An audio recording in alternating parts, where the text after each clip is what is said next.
Welcome to Sacrilegious Discourse. I'm husband. And I'm wife. Together, we're reading the Bible for the very first time. We grew up without religion and wanted to know what all the fuss was about. Well, what have we learned so far? That God is a dick, and apparently some people believe in talking donkeys? We're not trying to pass ourselves off as experts. Nope, we're just reading the Bible for the first time and giving our first take reaction. If you'd like to join us in this venture, you might consider starting at episode 1. Otherwise, jump in wherever you like. All right, let's go read the Bible. Yeah, let's get to it.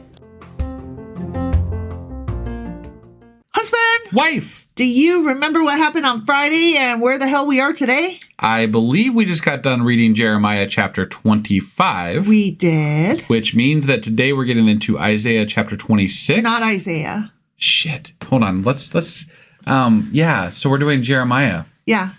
Sorry, I don't know how I got back to Isaiah again. That was crap. But I even said it wrong, so now I have to go back in Jeremiah chapter 25. Yeah. They were passing around a cup of poison wrath juice or something like that. Wrath juice. Yeah. Oh my God, wrath juice. And he was saying that, everybody's going to die except for these group of people that listen to him and go get captured and enslaved for 70 years. And then they might be okay and they can come back and live eventually. And then they'll all be wonderful and good. Yes. Is that about right? That sounds about right. Because they wouldn't have drank the wrath juice. I'm still stuck on wrath juice. Got it. What kind of animal is the wrath? I don't know. You must squeeze the wrath out of the... and get the juice of the wrath and drink the wrath. Why has it got to be an animal? It could be a fruit. It is a fruit. You're right. That makes better sense. Right, yeah. Wrath fruit, What if you steeped it and made it into tea? Wrath tea? There you go. You could have some wrath tea. Yeah. Okay. That's how I probably would prefer it, with a bit of honey. Right, and maybe... I like creamer in my tea, actually. So that's like gross. milk, that's good stuff. I do not want cream in my wrath tea. Oh, man. It's really good. No. Nope. Anyway, that was Jeremiah chapter 25. It sure as fuck was. Which means that today we're getting into... Not Isaiah, Jeremiah chapter 26. All right, let's do this. Okie dokie.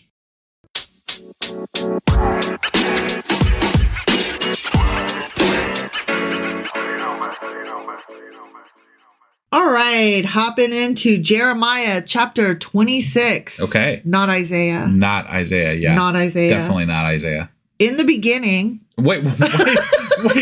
We've gone through so much. We're not starting over again. Fuck this shit. Of the reign of Joachim, the son of Josiah. Okay. Not the very beginning. I was going to say that was disturbing for just a second. Yeah, I know. That's why I stopped where I did. Yeah, okay. Yeah. King of Judah, Josiah, Joachim, the son of Josiah, king of Judah.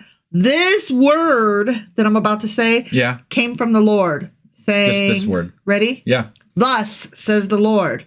Okay? Okay. So this sounds like more than one word. It's like the word is the message. Oh, yeah. It's not the bird.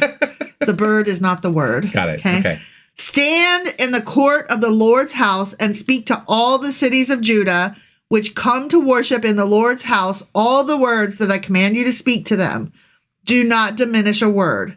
Perhaps everyone will listen and turn from his evil way, that I may relent concerning the calamity which I purpose to bring on them because of the evil of their doings is. So he's basically saying, and the time frames are still screwed up, right? Because there's a point where we had already reached that he was like, no, there is no repenting. There is no going back. Y'all are fucked. Yes, I'm glad that you said that, because two things that I probably should have prefaced this chapter with, but I instead just jumped right in. Sure. I'm all discombobulated. Right. It was probably because I said Isaiah in the intro. You fucked me all up. Yeah, I fucked you all up.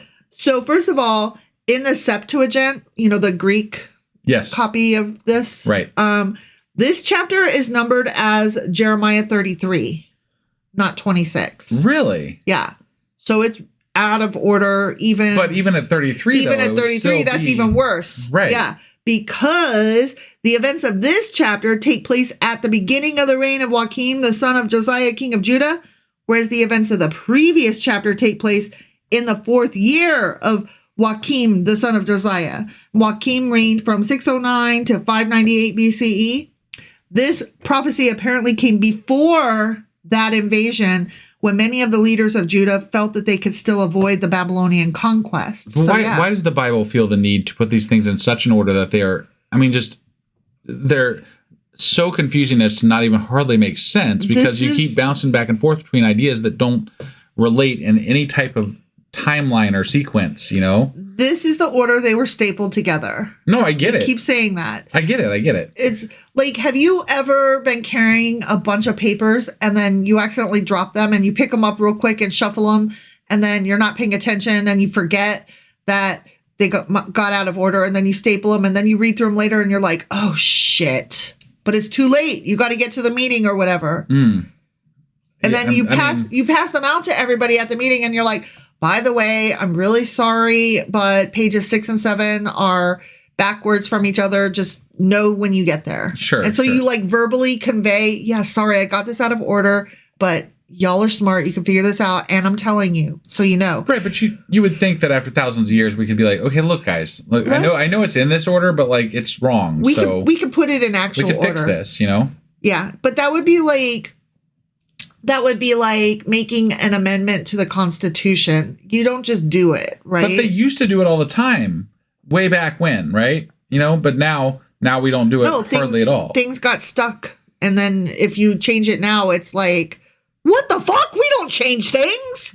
I guess they're stuck forever this way. I guess we'll never change the Constitution of the United States ever again, and we'll never change the order of the Bible ever again. Some things are just glued the way they are because tradition or what the fuck ever. If you say so.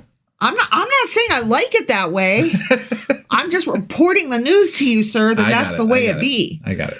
So Jeremiah's message here in this chapter seems to be the same one he already preached in Jeremiah chapter 7. Okay. Right. So we're reading the same message, but here the emphasis is on the hostile response to his sermon at the temple.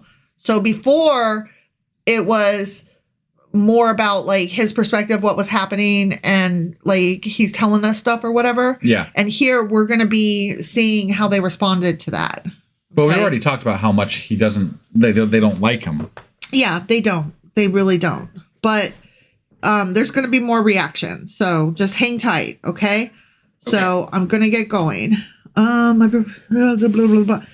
Perhaps everyone will listen and turn from his evil way, that I may relent concerning the calamity which I purpose to bring on them because of the evil of their doings.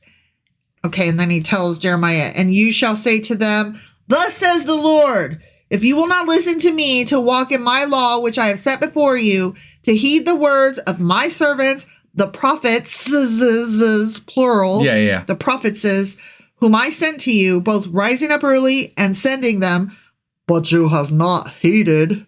That's you have not heeded. Right. That's in parentheses voice.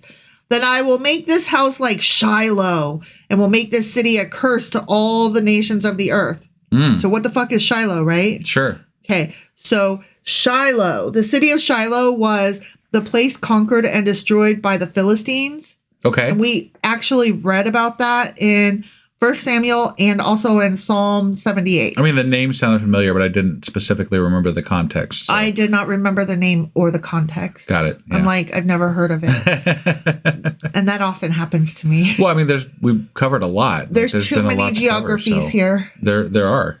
The Philistines killed the priests and captured the Ark of the Covenant, and Israel felt as if God's glory had departed. Oh, that's what happened in Shiloh. All right. I got you. Yep. And Shiloh was destroyed about 1050 BC by the Philistine incursion into the land, blah, blah, blah. And there is actually archaeological evidence to support this, apparently. Sure. Okay. Yeah. Shiloh was not far from Jerusalem, and the people could actually see the evidence of its destruction from where they were. Okay. So they were using something that they could actually. It was relevant. Yeah. It was exactly in their line of sight, essentially. Yeah. It was in their everyday zeitgeist. Yeah. Right. Okay. So so he's going to make this shit like Shiloh. Okay. Yep. So the priests and the prophets and all the people heard Jeremiah speaking these words in the house of the Lord. Now it happened when Jeremiah had made an end of speaking all that the Lord had commanded him to speak to all the people, that the priests and the prophets and all the people seized him. Oh. Yeah. That's what I'm saying. Wait, are these the in the speech, he was saying that God sent prophets, plural. Uh-huh. Are those same prophets the ones seizing Jeremiah? No, not the prophets. The priests and, some of the false prophets. Okay. Not the good ones. Okay. All right. There's some false prophets and priests and then just regular people in the crowd. They're like, get him. Okay. Okay, we don't like you. And so they were like seizing him and they said, you will surely die. Okay. That's what they're telling him. Yeah. Why have you prophesied in the name of the Lord, saying, this house shall be like Shiloh, and this city shall be desolate without an inhabitant? And all the people were gathered against Jeremiah in the house of the Lord. Now, hold on a second. Jeremiah actually prophesies towards them, telling them that they surely will die if they keep going against God's word, right? Uh-huh.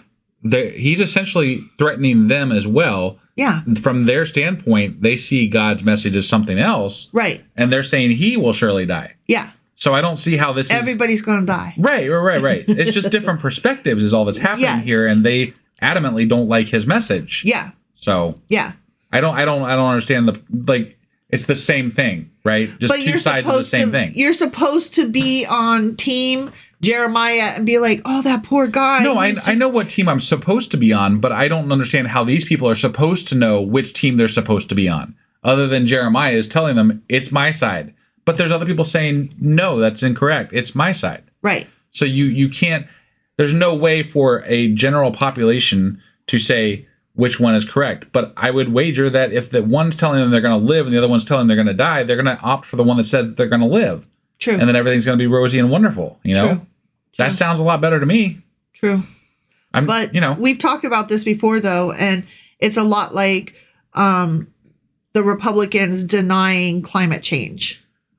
And in this particular case, you're not on the side of choosing what's nicer, rosier, easier, and better. You're on the side of, no, actually, calamity is coming.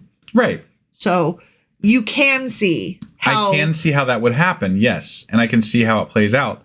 But again, if you are on... And just to take the example of today, if you are on the side where you are being propagandized to believe that climate change isn't a real thing, and world calamity because of it is not coming... That's a lot more peaceful idea than it is coming. Sure. And it's a lot nicer to think that our actions are not causing these things. I'm not saying that those are correct. But again, when you have two sides of any story, how is the one side that's getting their information from one of those sides supposed to know that information is incorrect and ours is correct? So you're having sympathy for the people of the city, and you're having sympathy for the Republicans that were just brought up that way. I do have sympathy. A lot of them don't choose to dig in any deeper than just what they hear. Right. I don't have sympathy once someone decides to do the research for themselves and then decide they're still correct. Right. I don't have sympathy for the people who are spreading the news saying that these things are not correct because they're obviously lying. Right. I do. The people that don't know better. Right. They often don't dig any deeper into it to find out that they are incorrect. Right. And yes, I do have sympathy for those. Okay. Then I was just trying to spell that out, have that spelled out. Sure. Okay. Sure. So when the princes of Judah, not princesses, princes. Got it. Okay. Yeah. Of Judah. The ones with the ding dongs. The ones with the ding dongs. Yeah. When they heard these things, they came up from the king's house to the house of the Lord and sat down in the entry of the new gate of the Lord's house. And the priests and the prophets, which I'm assuming they mean false prophets, sure, spoke to the princes and all the people saying, so they're setting up court here. Okay. Yeah. Saying, this man deserves to die, for he has prophesied against this city, as you have heard with your ears. Not with your buttholes, with your ears. This is what you heard with your nose. Yeah. No, not your nose. No, your ears. Yeah. Then Jeremiah spoke to all the princes and all the people saying, look, that's not what he said. I just put that in there because it's fun to say that. Sure. The Lord sent me to prophesy against this house and against this city with all the words that you have heard.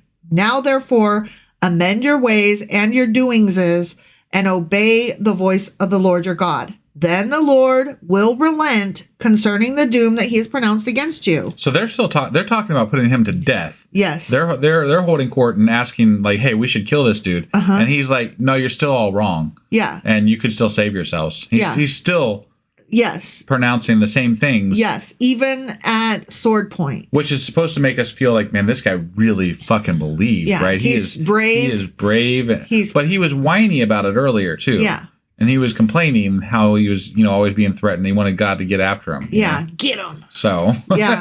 Yeah, he's a wishy-washy character that I still don't like him. I feel like they put this in here to make him to sound a little stronger than he has come across thus far. Yes, I agree with you. Yeah. As for me, says Jeremiah, here I am in your hand. Do with me as seems good and proper to you. But know for certain that if you put me to death, you will surely bring innocent blood on yourselves, on this city, and on its inhabitants. For truly, the Lord has sent me to you to speak all these words in your hearing. Okay. So he's like, do what you feel is right, but that doesn't change the facts. And my life is in your hands. Yeah, this is not the same Jeremiah. No. That we've been reading about. No. He was a whiny little fuck. This is definitely a... This is an add-on, I feel like. It feels that way. They put a sticky note, but they put it on the wrong page. Right. That's what happened. So the princes and all the people said to the priests and the prophets, oh, that was so moving. Did you know that? Was that what they said? No, because listen. Okay. Listen, I didn't realize that was such a moving speech. Listen to what they're about to say. Ready? I'm listening. This man does not deserve to die, for he has spoken to us in the name of the Lord our God. Wait, what? He said that all throughout his speech. But not a sword point. Okay. This is bullshit. This is bullshit. This is utter crap. What's the matter? You don't like it? No, this is not how this conversation went. I can tell this is not how these things happen. No, this is not correct. This is a Lifetime movie. Yeah. Where you're speaking before a crowd and suddenly the crowd is swayed by your magical words. Right. Because the pen is mightier than the sword and shit like that. Well, and again, they're making him seem so much braver than he has come across up till now. Right. Like, this just none of this meshes up with me. No, me neither. Then certain of the elders in the land, of the land, rose up and spoke to all the assembly of the people, saying, Micah of Morsheth prophesied in the days of Hezekiah, king of Judah, and spoke to all the people of Judah, saying, Thus says the Lord of hosts, Zion shall be plowed like a field, Jerusalem shall become heaps of ruins, and the mountain of the temple like the bare hills of the forest. And did Hezekiah, king of Judah, and all Judah ever put him to death? Did he not fear the Lord and seek the Lord's favor?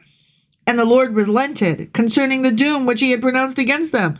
But we are doing great evil against ourselves. Now, let's just stop it right there, because I was going to stop it right there anyway. Okay, but there is something that says that if you do false prophecy, you should be put to death. And that's one of God's laws. Yeah. Right? Yeah. So again, there were probably people in that time that were, quote unquote, giving false prophecies that did get put to death.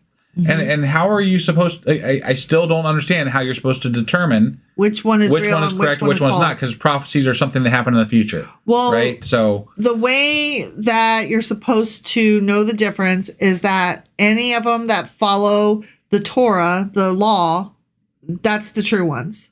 So you're supposed to deem the truth by their actions that they follow in life. Like if they follow the letter of the law in the Torah, that person is obviously speaking truth because they are a godly person. God. Yes. Okay. Yes. To an extent, I can sort of understand that message, but there's a lot of people that would.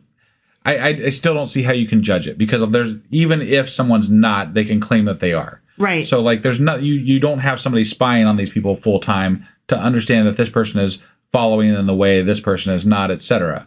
So there is still no real legitimate way to understand who is true and who is not. And that's even after we account for the fact that God isn't real and we're just basing this off of some bullshit to begin with. Well, another way, though, is that God has definitely spoken out against false idols, right? And against pagan actions and Christmas trees, right? But you're talking to a bunch of people who don't have the ability to read, and they're basing their opinions on what somebody else that can read is telling them. So to say that, yes, God has said that, that's great. But where has God said that to them, other than through these prophets, other than through these people who are talking to them about this shit? How do they know these things? Right. Like if they're going to church every Sunday and their priest is like, no, don't believe those prophets. That's a bunch of bullshit. It doesn't say that in there. Right. Like, yeah, that's true. There's still no way for them to know. Right. Especially in a very illiterate world, which is what, BCE would be very not literate. There's a lot of people that are not going to be able to read. That's a very high status place to be in life, is someone who can read and understand. Right. So I call bullshit. I also am calling bullshit. Was that the end? No, that was not the end. Okay. I'm telling you a thing, but I was waiting for you to calm down. Sorry. I apologize. Because you were for being so adamant about that. Yeah, you were kind of worked up. I was a little bit. So the prophecy of Micah is one that we're going to read about. There's a whole book called Micah. Okay. Yeah. And that's coming up. Got it. But so they cross-referenced another? They cross-referenced, wow, which is funny because we just talked about that. You literally just mentioned that. Yeah. So this whole conversation and Micah's deal that they're talking about, we're going to read about that. Interesting. Right? Okay. All right. I appreciate that. Yeah, me too. Let's see. Prophesied against the city. Okay, blah, blah, blah. And I'm trying to find my place. Sorry. Oh, here we go. So we're doing great evil against ourselves. Yeah. Okay. Now there was also a man who prophesied in the name of the Lord, Uriah, the son of Shemaiah of Kirjath Jearim, who prophesied against this city and against this land according to all the words of Jeremiah. So there's another prophet we're going to talk about. Okay. Yeah. And when Joachim the king and all his mighty men and all the princes heard his words, the king sought to put him to death. But when Uriah heard it, he was afraid and fled and went to Egypt. So this other prophet, he was like, oh, they are coming to get me. I'm leaving. Bye. Okay. So this other prophet that they're using as an example, that guy he was also saying some similar shit, and we chased him out of town. He went to Egypt. Yeah. But Joachim the king sent men to Egypt, and Elnathan, the son of Akbor, and other men who went with him to Egypt, they brought Uriah from Egypt and brought him to Joachim the king, who killed him with the sword and cast his dead body into the graves of the common people. Oh, damn. So he got killed. And also, I read in notes that it was part of the treaty that they had with Egypt, that there were extradition laws. Oh, okay. So that's how they were able to bring him back out of Egypt. Gotcha. And so they brought him home and were like, you're not going to talk this shit. Right. And they killed him. Wow. So these messages were not very popular. They were not. And Jeremiah knows this. And so he's saying it anyway. And so again, we're supposed to find him very brave. I think to some extent that could maybe be said to be true.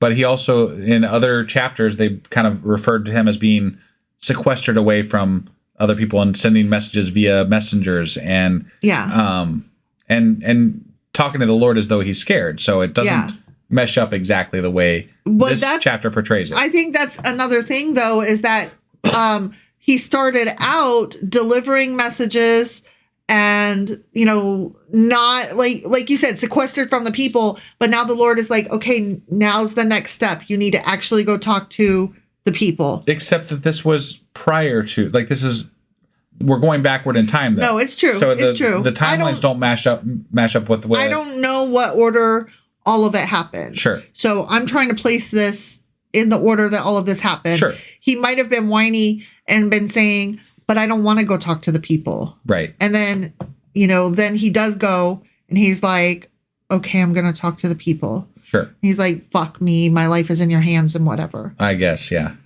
So I don't know. Okay. Anyway, this Uriah whatever guy, that was like 100 years ago before this.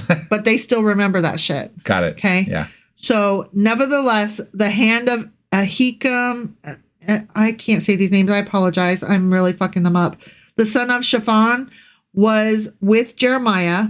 So this Ahikam guy, he's like one of his advocates. Okay. So he had some persuasion. He had some influence. Influence. That's the word I was looking for. Yeah. Thank you. And he was with Jeremiah. so that they should not give him into the hand of the people to put him to death. Got it. The end. Okay. So they're gonna make it another day. Got it. Okay. Well, I guess they're still gonna die, but now Jeremiah sounds a lot more powerful and brave wonderful than he ever did. So that's great. I like how these people, the characters in this book, they change depending on what we need them to be. It's true. Sometimes they're fraidy cats, and we're like, yeah, I don't fucking blame them. And then other times they're brave, and we're supposed to be like, oh, that's so brave. I'm just going to forget about all that other shit from before. Right. So until we need them to be like us again, and then we're like, I don't blame him. Yeah. That is scary. It's true. Yep. Well, that was Jeremiah chapter 26. Sure as fuck was. Which means that tomorrow we'll be back with Jeremiah chapter 27. All right. We'll see you then. Bye.